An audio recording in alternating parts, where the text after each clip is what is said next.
1876 રે વધી ચોથને માસ માગશર રે ગઢડામાં દાદાનો દરબાર રે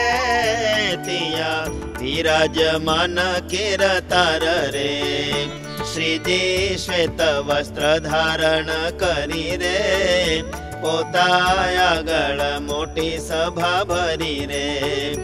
આવ્યા સાધુ સંતો સહુ તે મળી રે દેશો દેશના હરિજન વળી રે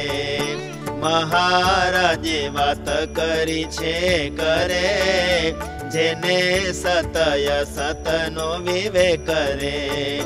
જે જે હોય પોતામાં અવગુણ રે વિચારીને ત્યાગ કરે સુજાણ રે સંત અથવા કોઈ ભક્ત માય રે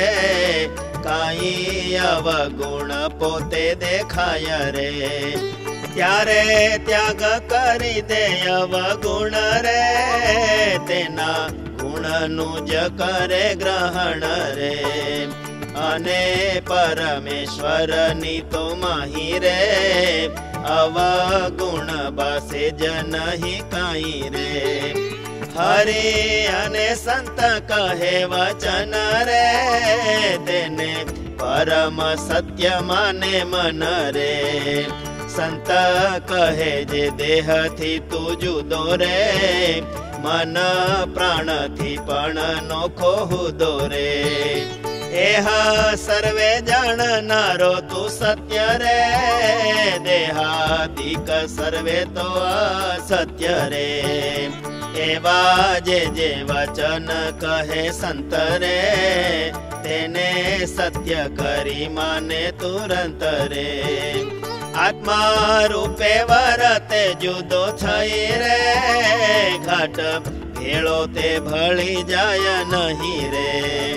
જેથી પોતાને બંધન જ થાય રે એકાંતિક ધર્મમાં ખોટ ખાય રે એવા જે પદાર્થ કુસંગ રે તેને ઓળખી કરે નહીં સંગ રે કરે સવળા વિચાર ગ્રહણ રે ત્યાગે અવળા વિચાર તે ક્ષણ રે એવી રીતે વર્તતો હોય છે કરે ત્યારે જાણજો તેને છે વિવેક રે એવી રીતે વર્તતો હોય છે કરે ત્યારે જાણજો તેને છે વિવેક રે इति श्री सहजानंद स्वामी प्रबोधिते अध्यात्मशास्त्रे श्री वचनामृत सद्ग्रंथे गढडा प्रथम प्रकरणे सत् असत विवेक लक्षण नाम षट्दशमं वचनामृतम्।